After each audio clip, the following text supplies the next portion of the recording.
साथियों, loan default के matter में हमारा आज का जो सब्जेक्ट है वो ये है कि यदि हमने कोई लोन सेटलमेंट किया तो क्या हमें भविष्य में कोई लोन मिलेगा या नहीं मिलेगा। क्योंकि आपने ये सुना है कि हमने लोन सेटलमेंट किया तो भविष्य में लोन नहीं मिलेगा।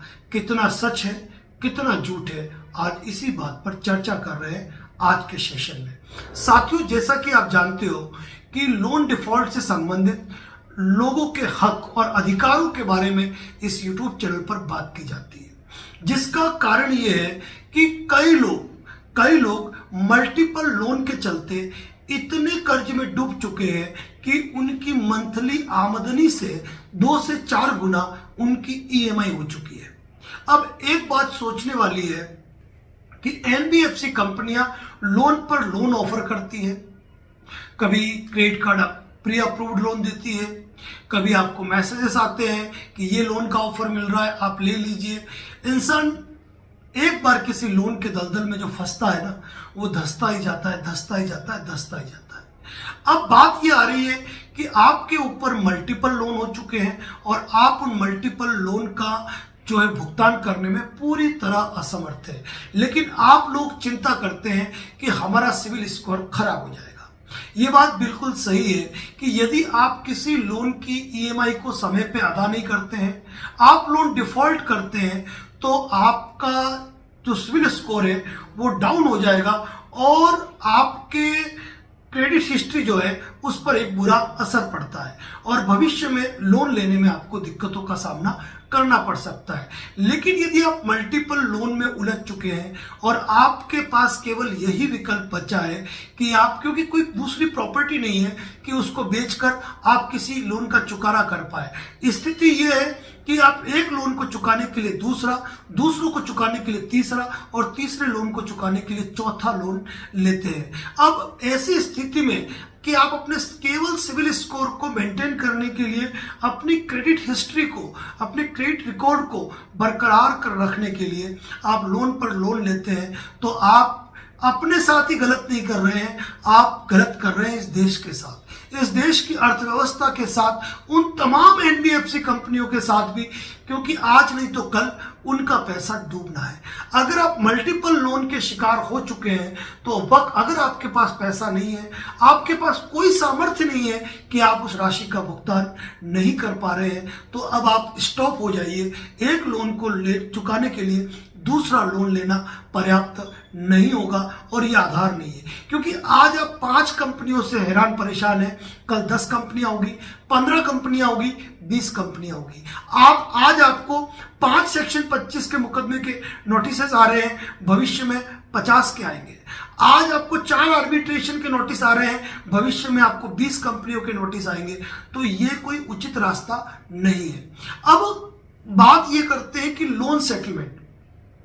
सबसे पहले आपको यह सोचना पड़ेगा कि जिस लोन के दलदल में आप ऑलरेडी धंस चुके हैं, फंस चुके हैं, निकलने का आपको रास्ता नजर नहीं आ रहा है, आपका घर परिवार दुखी हो चुका है, आपका जीवन अस्त व्यस्त हो चुका है। अब वहां पर भी अगर आप ये सोचते हैं कि अगर मैं अब लोन नहीं भर पाया तो ऐसी कंडीशन में मेरा सिविल स्कोर प्रभावित होगा और मुझे भविष्य में लोन नहीं मिलेगा, और ये सोचकर दूसरी कंपनियों से लोन लेकर भरना और बड़ी मुसीबतों को आमंत्रण देना है, साथ ही उन कंपनियों के साथ भी धोखा करना ही है। ऐसी स्थिति में जब आप मल्टीपल लोन के शिकार हो चुके हैं तो आपको एक फाइनेंशियल एक्सपर्ट एडवोकेट की जरूरत है। आप उनसे कंसल्ट करें और कंसल्ट करके इन चीजों का समाधान निकालें कि किस तरीके से आप इस लोन के दलदल से बाहर निकले। सबसे बड़ी बात यह ध्यान रखिए कि कई लोग क्या सोचते हैं।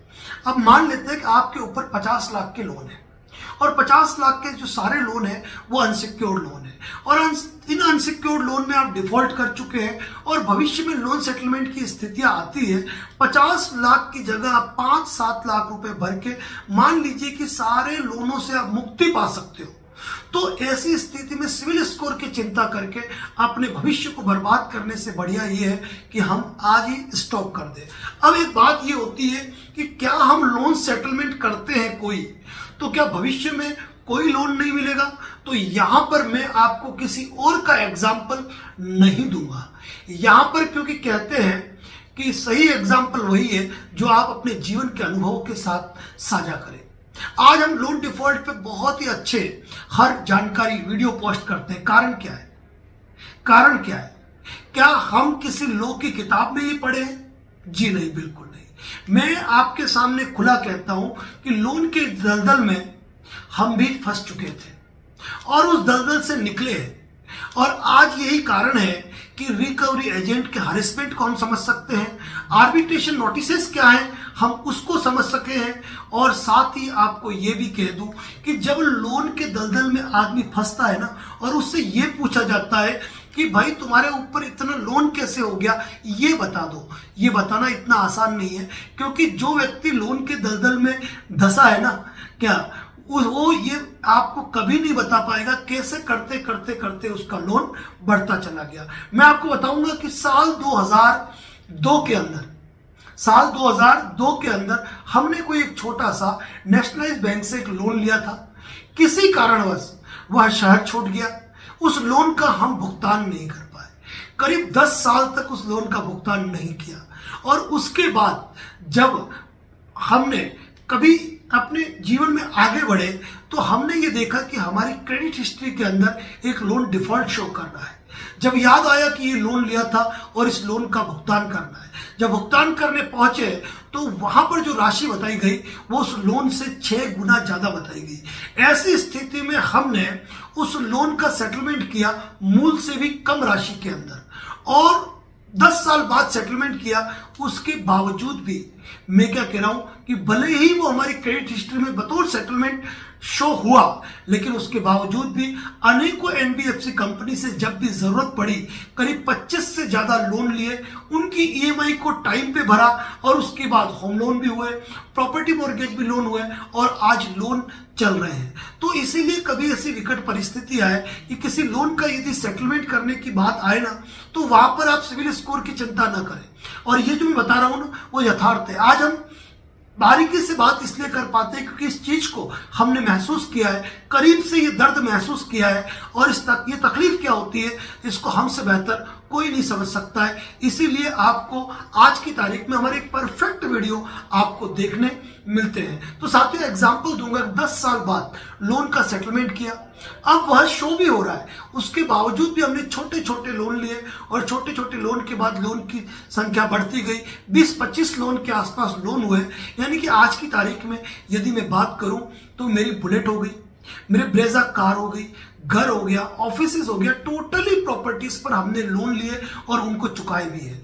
तो इसीलिए दिमाग से ही बात निकाल दीजिए कि यदि किसी लोन का आप सेटलमेंट करते हैं तो फ्यूचर में आपको लोन नहीं होगा। ये जरूर है कि कोई एक नहीं करे, दूसरा करेगा, दूसरा नहीं करेगा, तीसरा करेगा, लेकिन इस चक्कर में अपना जीवन बर्बाद बिल्कुल भी ना करे।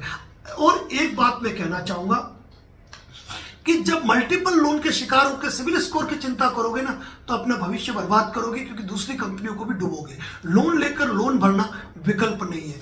वैसे हमारे द्वारा हमारे चैनल पर लोन डिफॉल्ट से रिलेटेड ढेरों वीडियो पोस्ट किए गए। इसके बावजूद यदि आपके मन में भी कोई क्वेरी है तो कॉल बुक कर बात कर सकते हैं। यदि आपको कोई भी नोटिस आता है, चाहे वो section 25, 138 NI act, arbitration matter में, या फिर सरफेसी, या फिर किसी भी कार्रवाई के संबंध में, यदि आप मल्टीपल लोन के चक्कर में उलझ चुके हो तो वहां से कैसा निकला जाए इस बारे में एक अच्छी राय आपको दी जा सकती है। और वैसे तो कहूं तो कॉल बुक करने की जरूरत भी नहीं है।